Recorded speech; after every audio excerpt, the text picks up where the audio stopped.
Hello, I'm Pascal Stava from the École des Mines de Paris. Antoine Fabre and I are going to present you the Beyond Substation project funded by the International Energy Agency as part of the District Heating and Cooling Program. Our project concerns the cost-benefit study on the building secondary network systems for improving district heating performance. This project was carried out with ENGIE, a major operator of heating and cooling networks in Europe, and IVL, a Swedish environmental research institute. To begin, let's introduce the context of this study. To improve the performance of district heating, it's necessary to reduce the water return temperature. Indeed, it allows to reduce heat losses, pump consumption, and to increase the use of low-temperature, renewable energy sources. Some references from the literature are given on this slide. On the left side, Gad and Werner found that in existing networks, only 26% of substations were operating correctly. A malfunctioning substation is responsible for the high return temperature on primary side. On the right side of this slide, another study on existing networks identifies the origin of malfunctions. The secondary network systems represent 33% of malfunctions. The secondary systems are a key point for improving the performance of district heating, but it's a difficult problem to tackle since the district operators are often different from building operators. The objectives of this project are first to bring out some recommendations to improve the design and operation of the secondary heating systems for reducing return temperature, and secondly, to identify heat tariff models to foster building owners to improve the building side hydronic systems. The project was divided into several tasks.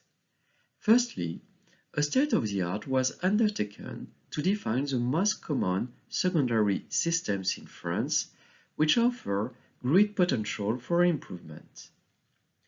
We selected also retrofit actions which can be carried out on the common low-efficient secondary systems. Secondly, we modeled generic heating networks, including the secondary networks in the connected buildings. The developed modeling platform allows us, first, to create fault diagnosis indicators on the secondary side, and secondly, to assess the energy impact on the networks of retrofit actions on the secondary side. Finally, we studied how motivational tariffs can encourage building owners to undertake renovation works on their hydronic systems. Based on the literature review, we decided to investigate two different scenarios. The first one is about a third-generation district heating network supplying by geothermal energy and gas. The supply temperature is around 90 degrees. The second scenario is about a new generation district heating network supplying by shallow geothermal energy, heat pump, and gas. Here, the supply temperature is around 50 degrees. Indeed, according to the scenarios, the retrofit action on the building side may not have the same impact. Then several retrofit actions are studied. Two substation architecture, one with two heat exchangers in a parallel configuration, and another one with only one global heat exchanger. We also studied two types of radiator, a high temperature one and a low temperature one. We also include two types of radiator controls, with a 2 or 3-way valves coupled with a constant or a variable flow rate pumps. To finish, we take into account also 3-way to supply domestic hot water, in particular with or without a storage tank. In order to study all these retrofit actions, a generic district heating network model has been developed. The dynamic thermohydraulic model, created with the software Dimola Modelica, encompasses all the parts of district heating network, from the heat generation plants to the building, including the control system. Nevertheless, before considering to retrofit the systems, it is necessary to identify which are the less efficient substations and then to check if we can improve them by correcting malfunction. In the literature, several indicators are available, but they are not enough specific to detect the origin of the malfunction.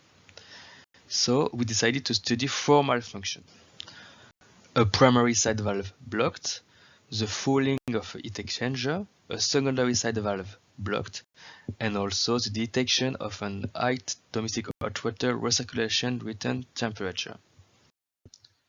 The first malfunction deals with a primary side valve blocked on an opening position. The specific signature of this fault is an instability of the flow rate passing through the valve. So we propose to follow the relative variation of the mass flow rate through the time. If the relative variation is up to 15% more than 4 times a day, there is a faulty valve. The function is about the heat exchanger fouling. As you know, the fouling increases the thermal resistance of the heat exchanger. The indicator is based on the evolution of the thermal resistance versus a mass flow rate ratio. This indicator only works for plate heat exchanger. The idea of this indicator is to compare the evolution of the thermal resistance during operation with a reference case. The reference case is the evolution of the thermal resistance versus the mass flow rate ratio after a cleaning of the heat exchanger, because this evolution is linear. And we consider that the performance are significantly degraded when the thermal resistance during operation is superior than 1/4 times the thermal resistance without fouling for a given mass flow rate ratio. The next malfunction deals with a secondary side valve blocked, the valve controlling the flow passing through the radiator. When this valve is blocked on an opening position, the variation of the radiator's DTLM are smoothed. So we propose an indicator based on this specific behavior. When the relative variation of the radiator DTLM is lower than 10%, a malfunction is detected. The last malfunction is about a too high domestic hot water recirculating temperature caused by an unsuitable recirculation flow rate. On the figure, we plot the primary return temperature versus the primary supply temperature. The blue dots stand for a well-designed recirculation line, whereas the orange one represents a recirculation line with a bad design. Next, by assuming a recirculation line return temperature and a fixed ratio between the recirculating flow rate and the daily average demand flow rate, it is possible to plot the ISO effectiveness line. If the dots are upper than the gray line of an effectiveness of 0.8, a malfunction is detected. Indeed, an effectiveness of 0.8 for an heat exchanger supplying domestic hot water is a reasonable effectiveness. Once the malfunctions are detected and corrected, retrofit actions on the secondary side can be considered. Based on a large set of simulations, the performance gain of all the retrofit action combinations are summarized in a decision tree. The decision tree is split into 4 layers. Each layer corresponds to a choice between several options. In terms of performance, the best option is represented by a green line, whereas the red line stands for the worst options. The return temperature gain from a retrofit action to a better one is represented by a black dot line. Thus, the first layer is the choice between a high temperature radiator or a low temperature one. The replacement of a high temperature radiator by a low temperature radiator, which is the best solution, allows to gain up around 15 degrees Celsius. Next, if we consider that high temperature radiators are installed, the next choice is about the substation architecture. Here, the parallel architecture is the best solution. The third layer is about the choice of the secondary flow rate control. The worst solution is a radiator's flow supplied by a constant flow rate pump controlled through a three-way valve. A solution where the constant flow rate pump is replaced by a variable flow rate pump is a better solution. But the best solution is to set up a variable flow rate pump and a two-way valve. To finish, the last layer is the choice of the domestic hot water supply architecture. The instantaneous solution, without storage tanks, appears to be the best solution here. The same decision tree has been made if the first choice is to use low temperature radiators. The best solutions are similar to the previous case. So we need to use a two-way valve with a variable mass flow rate pump, a substation in a parallel configuration, and to supply domestic hot water without storage tank. The last task of this project deals with eight tariff models. First, the cost of retrofit actions on secondary side are studied. Then, based on a literature review, motivational tariffs are studied. There is a trend in Europe to upgrade price models by inclusion of different motivations for lowering the return temperature. In the figure presented here, 36 retrofit actions are plotted. Even the ones with a negative effect with an increase of return temperature. On the x-axis, you can find the decrease of return temperature on primary side. On the y-axis, you can find the cost of undertaking the retrofit actions. The cases with one action are marked in red. 2 actions are marked in yellow. 3 actions are marked in blue, and 4 actions are marked in dark purple. The reference case is a unique heat exchanger in the substation for space heating and domestic hot water, and in the secondary side, high temperature radiators with a constant flow rate pump and three-way valves and a tank for domestic hot water. If only one action is undertaken, the best effect is to use two-way valves and variable flow rate that we call in the following efficient flow.